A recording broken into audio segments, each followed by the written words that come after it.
Okay, तो I hope आप लोगों ने ये सारा क्वेश्चन सॉल्व करने का ट्राई किया होगा। तो अब एक बार सॉल्व कर लेते हैं हम लोग।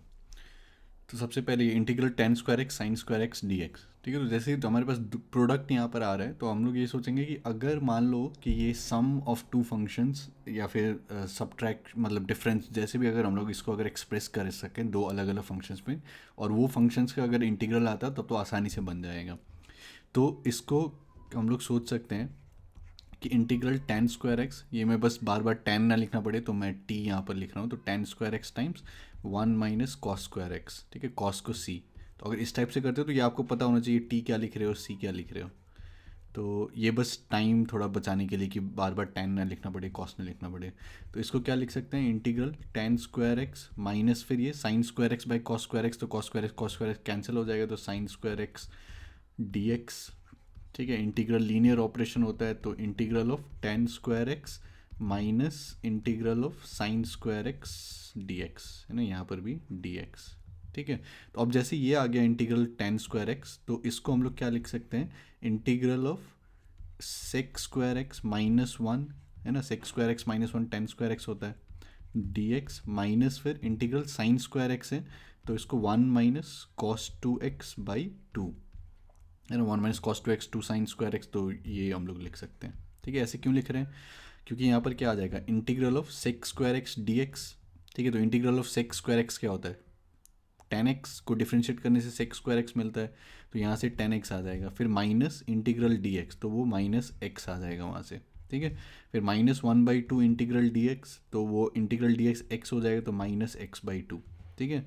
फिर यहाँ से प्लस क्या आ जाएगा, plus one by to integral cos two x, है ना। तो इंटीग्रल कॉस टू एक्स क्या होता है, इंटीग्रल ये कॉस टू एक्स लिखा है, ठीक है। तो इंटीग्रल कॉस टू एक्स क्या होता है, तो साइन टू एक्स को डिफ्रेंशिएट करने से ये मिलता है, तो साइन टू एक्स फिर डिवाइडेड बाई टू, है ना। इंटीग्रल कॉस एक्स क्या होता है, साइन एक्स होता है, तो ये लीनियर फंक्शन है, यहाँ पर टू एक्स तो डिवाइड बाई टू कर दिया, ठीक है।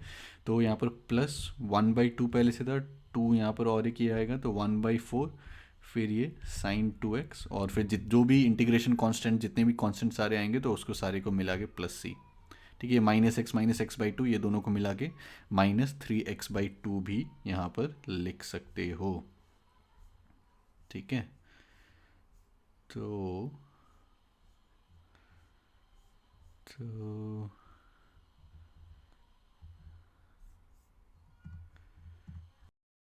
ओके, सो ये जो मैनिपुलेशन हम लोगों ने किया, ये काफ़ी यूज़फुल मैनिपुलेशन है, ten square x into sine square x, ये ten square x minus sine square x होता है, ठीक है। तो इसको जो है याद भी कर सकते हो।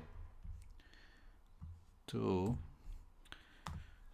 अब ये सारी चीज़ बोलो कैसे दिमाग में चमकेगा कि इसको प्रोडक्ट मतलब प्रोडक्ट है तो डिफरेंशिएशन या फिर समेशन ऐसे यूज़ कर दिया, ये कर दिया, तो वो सब सारे इंटीग्रेशन में जो है वो प्रैक्टिस के साथ आएगा। जितना प्रैक्टिस करते रहोगे, जितने अलग अलग टाइप्स ऑफ क्वेश्चन सॉल्व करोगे, उतना जो है दिमाग खुलते रहेगा।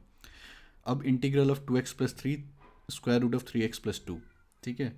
तो अगर मेरे पास बस integral of three x plus two का कुछ भी पावर रहता, ठीक है, उसका इंटीग्रल निकालना रहता है, तो वो तो आसानी से हम लोग निकाल सकते हैं, क्योंकि integral of x to the power n पता है, तो integral of a x plus b to the power n को बस उसी फॉर्म में लिख सकते हैं, बस डिवाइड बाई ए करना पड़ेगा। तो यहाँ पर हम लोग क्या सोच सकते हैं कि अगर मैं टू एक्स प्लस थ्री को जो है थ्री एक्स प्लस टू के फॉर्म में लिख सकूँ, तो जब भी इस टाइप से लिखना पड़ता है तो क्या कर सकते हैं, टू एक्स प्लस थ्री है, तो यहाँ पर थ्री एक्स प्लस टू लिख दिया, ठीक है।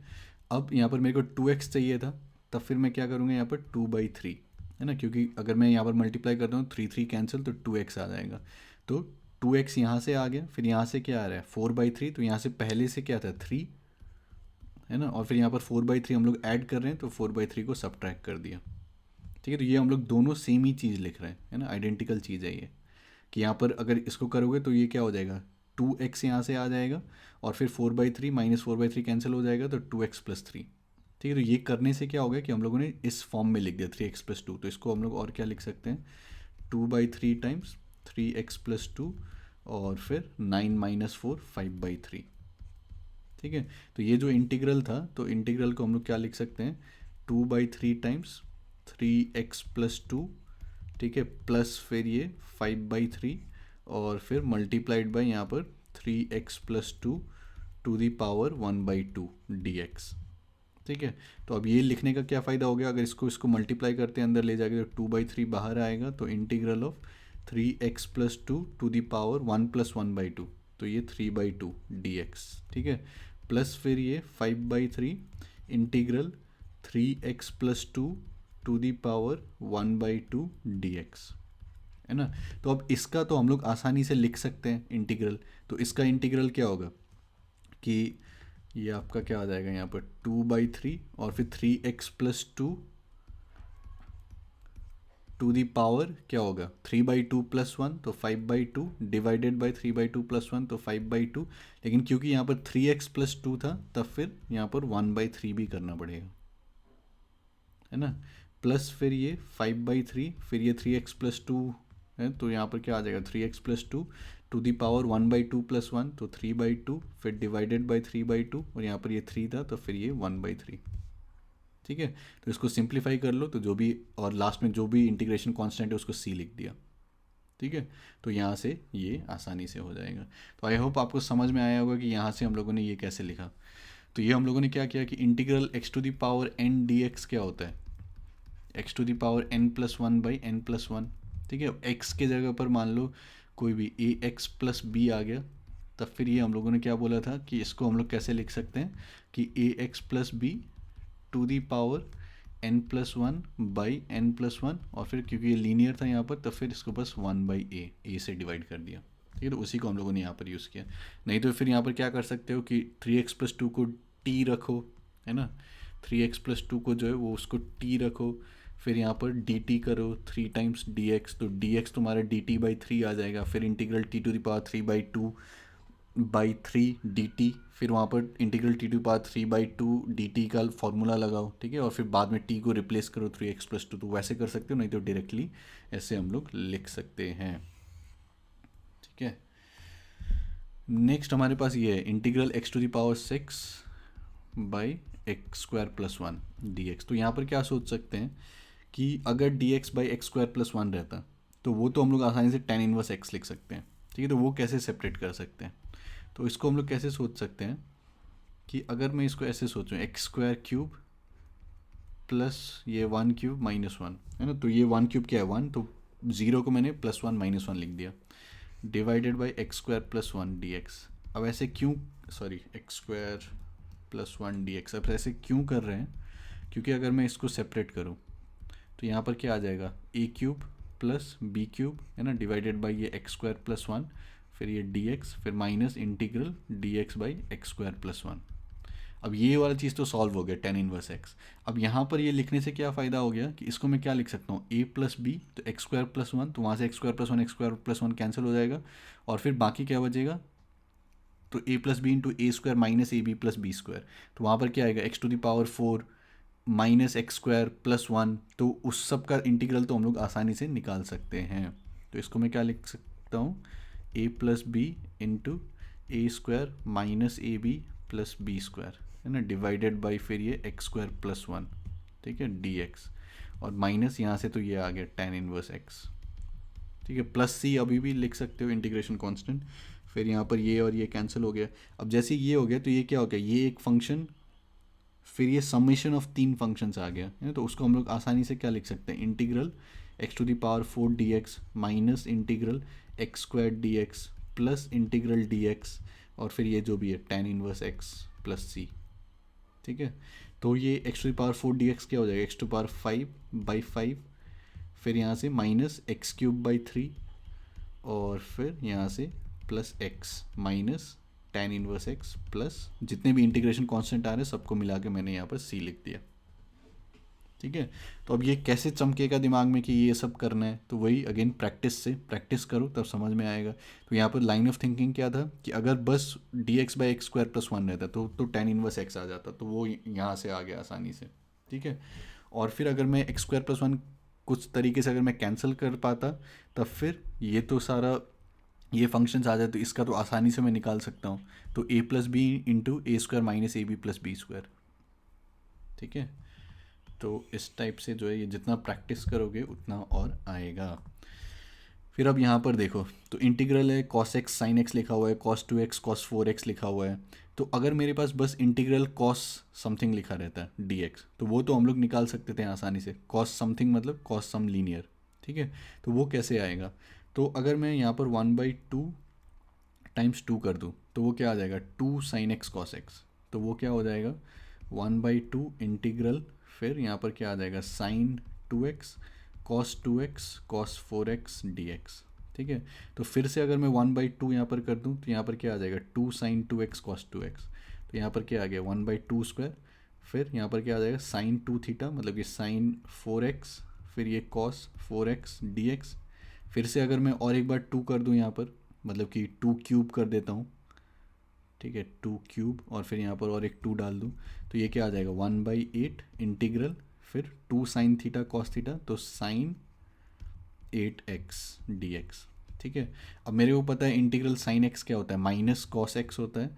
तो ये 1/8 है, तब फिर ये क्या हो जाएगा, माइनस कॉस 8x हो जाएगा, और ये क्या था, लीनियर था यहाँ पर 8x, तो डिवाइड बाई 8 करना पड़ेगा, प्लस c, है ना। तो minus cot x by 64 plus c, ठीक है। तो ये आ जाएगा माइनस कॉस 8x। तो ये हो गया इसका। अब इसके बाद फिर से क्या है, integral d x by x plus 1 x plus 3। तो यहाँ पर हम लोग क्या सोच सकते हैं कि अगर मेरे पास बस integral d x by x plus 1 रहता तो वो क्या हो जाता है, l n mod x plus 1। Integral d x by x plus 3 रहता तो वो क्या हो जाता है, l n mod x plus 3। तो दोनों को अगर सेपरेट कर पाते हैं, ठीक है, तो वो सेपरेट कैसे कर पाएंगे कि अगर मैं न्यूमरेटर में ये लिख देता हूँ x plus 3 minus x plus 1, ठीक है, divided by x plus 1 x plus 3 D x. तो ये लिखने से हम लोग क्या कर रहे हैं यहाँ पर कि x और x कैंसिल हो जाएगा, 3 माइनस 1 यहाँ पर 2 बचेगा, तब फिर यहाँ से 2 से डिवाइड करना पड़ेगा, तो 1/2 टाइम्स दिस, ठीक है। तो सेम ही चीज़ को हम लोग यहाँ पर लिख रहे हैं। तो ये करने से अब क्या हो गया कि अगर मैं अब सेपरेट करता हूँ तब फिर एक बार में क्या हो जाएगा, एक्स प्लस थ्री कैंसिल हो जाएगा, फिर integral d x by x plus 1, ठीक है, माइनस फिर इंटीग्रल मतलब 1/2 तो रहेगा ही, integral x plus one cancel d x by x plus 3। तो ये जब भी हम लोग इस टाइप से कैंसिल करते हैं तो हम लोग को स्पेसिफिकली बताना चाहिए कि x should not be equal to -1, मतलब कि 0/0 वैसा कैंसिल नहीं कर रहे हैं, है ना। लेकिन वो सब चीज़ यहाँ पर इग्नोर कर दे रहे हैं हम लोग। तो इसको हम लोग क्या बोल रहे हैं, l n mod x plus 1 हो जाएगा ये, और फिर ये -1/2 l n mod x plus 3, ठीक है, प्लस सी। तो यहाँ से और 1/2 कॉमन लेके l n mod x plus 1 by l n by x plus 3 वो लिख सकते हो, ठीक है। तो इस टाइप से कर सकते हैं। फिर से integral sine x sign 4x है, प्रोडक्ट ऑफ टू फंक्शंस है, तो अगर मैं समेशन ये सब कर सकता हूँ, समेशन ऑफ टू फंक्शंस ऐसे अगर कर सकता हूँ तब फिर आसानी से कर सकते हैं। तो इससे फिर से क्या चमकना चाहिए कि 2 साइन ए साइन बी, ठीक है। तो वो क्या हो जाएगा, cos A minus B minus cos A plus B. तो कॉस ए माइनस बी मतलब एक्स माइनस 4 है -3x, तो cos minus theta cos theta लिख सकते हैं, तो कॉस 3x, तो cos A minus B minus cos A plus B, ठीक है। तो ये सब ट्रिगोनोमेट्री का ये सब बेसिक फार्मूला जो ये याद रहना चाहिए। तो अब ये क्या हो गया, 1/2 integral cos 3x dx minus 1/2 integral cos 5x dx, है ना। तो यहाँ पर क्या था, प्रोडक्ट ऑफ टू फंक्शंस था, उसको हम लोगों ने समेशन ऑफ टू फंक्शंस लिख दिया और फिर उन दोनों को सेपरेट कर दिया। तो अब ये तो मेरे को पता है कि इंटीग्रल कॉस x क्या होता है, साइन x। तो कॉस 3x लिखा हुआ है, तब फिर वो क्या हो जाएगा, साइन 3x बाई 3, है ना। फिर -1/2 ये क्या हो जाएगा, साइन 5x डिवाइडेड बाई 5, ठीक है, प्लस सी। ओके, फिर अब ये जो एक्सप्रेशन लिखा हुआ है इसको बस सिंप्लीफाई करना है।